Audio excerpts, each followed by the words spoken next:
كنا لنهتدي لولا أن هدانا الله اللهم صل على محمد عبدك ورسولك وعلى المؤمنين والمؤمنات والمسلمين والمسلمات أما بعد فأعوذ بالله من الشيطان الرجيم بسم الله الرحمن الرحيم فإن آمنوا بمثل ما آمنتم به فقد اهتدوا وإن تولوا فإنما هم في شقاق فسيكفيكهم الله وهو السميع العليم صبغة الله ومن أحسن من الله صبغة ونحن له عابدون۔ حضرات محترم، مسلمان کو اس قدر باذوق ہونا چاہیے اور اس قدر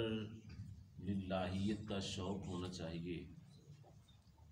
اور قربانی کا اس قدر انسان میں جذبہ ہونا چاہیے کہ کوئی موقع ہو، کوئی موسم ہو، کوئی وقت ہو، انسان کسی بھی قسم کی قربانی دینے سے دریغ نہ کرے۔ ویسے بھی الحمدللہ اسلام کی تاریخ تو شہادتوں سے مزین ہے۔ اسلامی سال کا اگر آخری مہینہ دیکھیے تو سیدنا اسماعیل علیہ السلام اور سیدنا عثمان غنی رضی اللہ تعالیٰ عنہ کی عظیم الشان قربانی شہادت کا واقعہ، اور اگر اسلامی سال کا پہلا مہینہ محرم الحرام آپ دیکھیں تو اس میں بھی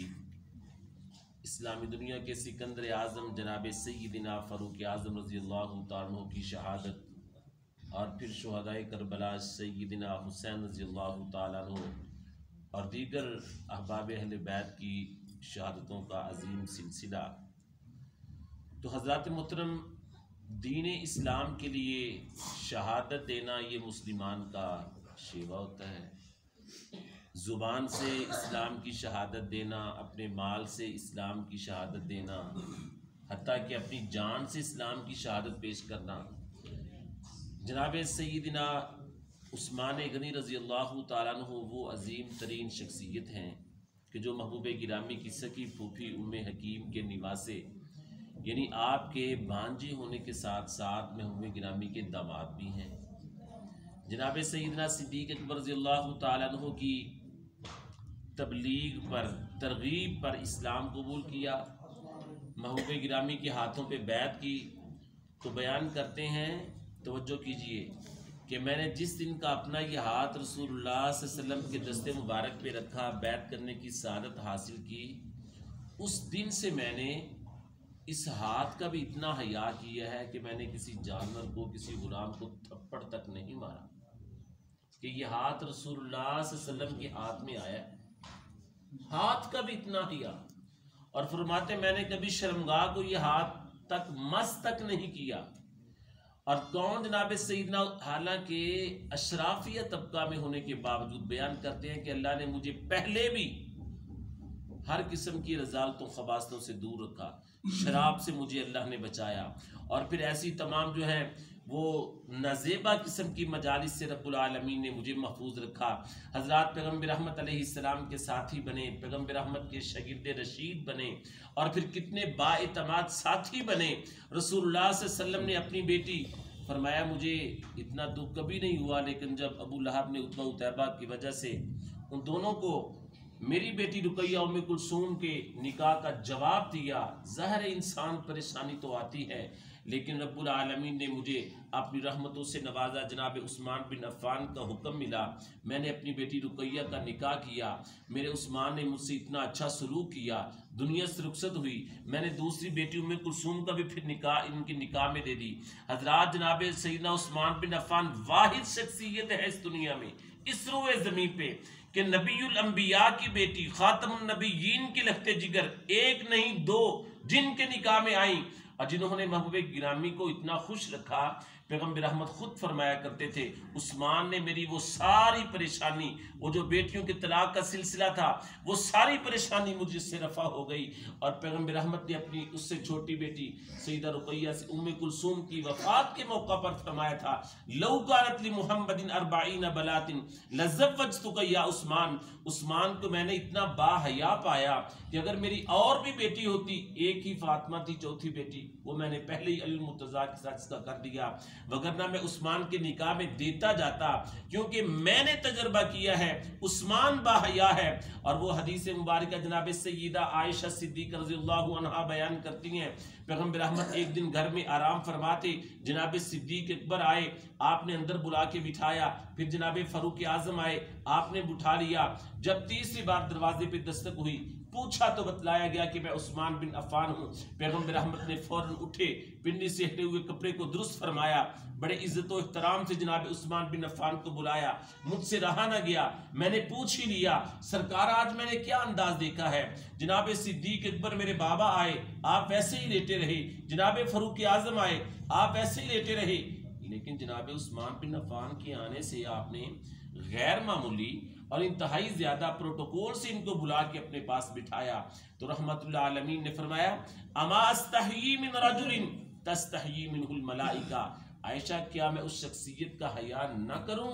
کہ جس کا حیا تو آسمانوں کے فرشتے بھی کرتے ہیں؟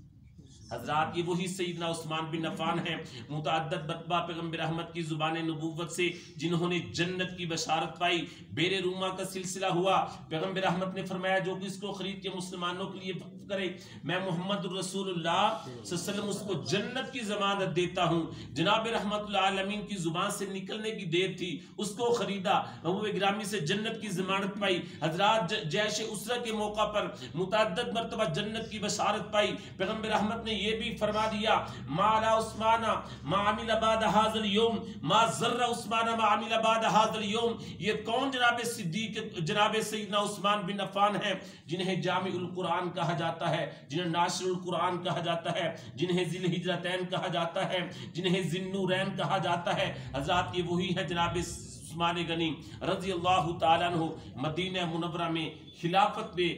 کہ کامزن ہوئے، 30 سے خلیفہ بنے، امام عادل بنے، امام برحق بنے، 22 لاکھ مربع میل کا چارج ملا، 44 مربع میل پر اسلام کی حکومت جو ہے وہ قائم کرنے والے، لیکن آخر کار ان پہ ظلم و ستم کیا گیا۔ 40 دن کی پیاس اور بھوک کے باوجود انداز و واقعات و حالات کیسے ہیں؟ قرآن مقدس کی تلاوت میں مشغول ہیں، صبح و شام نیت کے ساتھ ہی صبح روزہ رکھ لیتے ہیں، شام کو ایسے ہی افطار کر لیتے ہیں۔ اگر شیر خدا سیدنا علی مرتضیٰ نے کوشش بھی کی کہ میں پانی پہنچاؤں، مشکیزہ پھاڑ دیا گیا، اگرچہ دروازے پہ جناب حسنین کریمین کھڑے ہیں اپنے خالو عثمان کے پہرے داری کے لیے، لیکن جناب سیدنا عثمان بن عفان کے مکان کی پچھلی سائٹ سے دیوار کو پھاڑا گیا اور جناب سیدنا عثمان بن عفان کو انتہائی مظلومانہ انداز میں شہید کیا گیا۔ مگر وہ عظیم ترین شخصیت ہے جناب سیدنا عثمان بن عفان کی کہ جن کے جسم اقدس سے خون نکلتا ہے، خون کی فوار نکلتی ہے،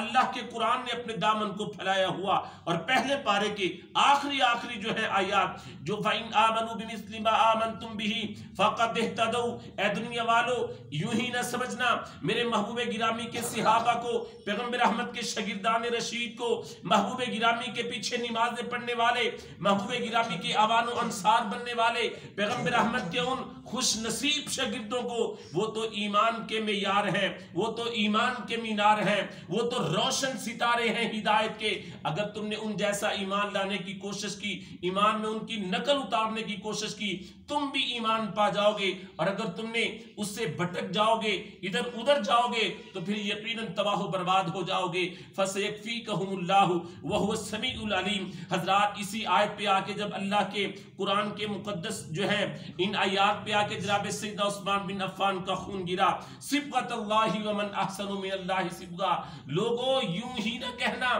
کہ یہ خون ہے، یہ رنگ ہے، یہ تو میری محبت کا رنگ ہے، یہ میرے محبوب کی اطاعت کا رنگ ہے، یہ دین اسلام کے ذوق کا رنگ ہے۔ صبغۃ اللہ ومن احسن من اللہ صبغہ، اس سے اچھا کون رنگ ہو سکتا ہے؟ اس سے اچھا کس کا کلر ہو سکتا ہے؟ وَنَحْنُ لَهُ عَابِدُونَ۔ دنیا والو عبادتیں تم بھی کرتے ہو، لیکن عبادت کا ذوق دیکھنا ہے۔ پیارے عثمان بن عفان کی عبادت دیکھو، سخاوت کا انداز دیکھنا ہے، پیارے عثمان غنی کا انداز دیکھو۔ اگر تم نے اللہ رب العالمین کا ذکر، شکر اور پھر حالات کی تنگی میں صبر کا نمونہ دیکھنا ہے تو پیارے عثمان بن عفان کو دیکھو رضی اللہ تعالیٰ عنہ۔ حضرات محترم پیغمبر رحمت کے تمام صحابہ، تمام خلفائے راشدین، اہل بیت اطہار کی محبت کو دلوں میں سجا لیجئے، اپنے ایمانوں کا نور بنا لیجئے، انشاءاللہ الرحمن کامیابی ہمارا مقدر ہوگی۔ اللہ ہمیں توفیق سے نوازے۔